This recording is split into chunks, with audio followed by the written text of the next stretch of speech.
Hello folks, it's Ward-McCarthy here, Principal with 311 Realty, bringing you your update for Dovercourt Village for March of 2025. So indeed there were 3 freehold home sales and there were 2 condo sales.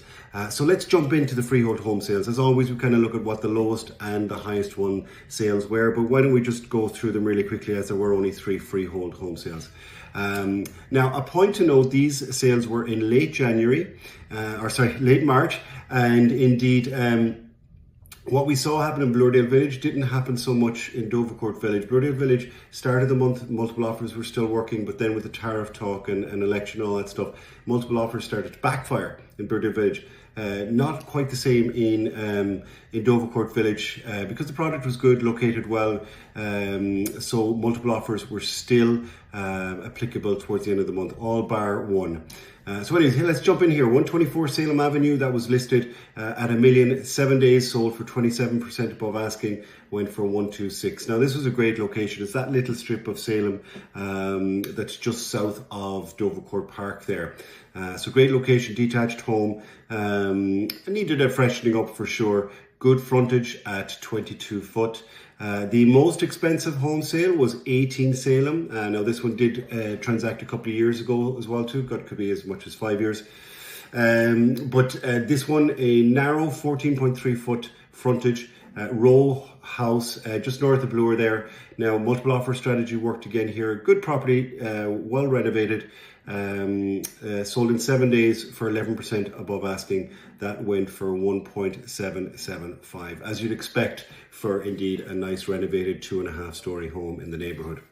And the one, of course, that didn't sell for multiples, and I think they adopted the right approach, a house that was quite distressed, 290 Westmoreland there, up on the upper end of Westmoreland. They listed that for just south of, shy of 1.5 million, sold for just north of 1.4 million, and that took 8 days to sell.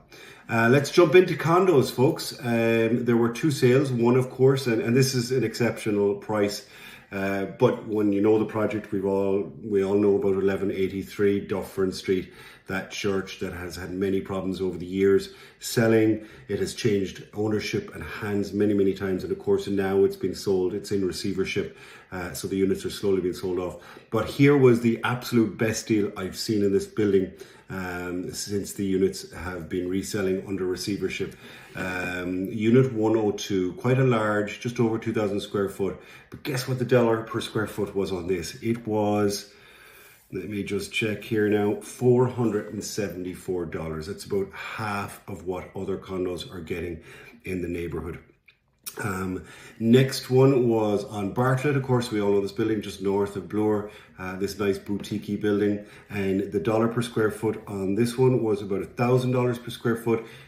This sold for 1.33 million, took 18 days to sell, so good activity there in on that one for sure. So there you have it, folks. Same as always, do watch the GTA update where I talk about kind of the general market analysis and what we expect down the road in terms of our real estate market, etc, etc. So as always, thank you for your time. It's Ward-McCarthy here, Principal with 311 Realty. Okay, ciao ciao.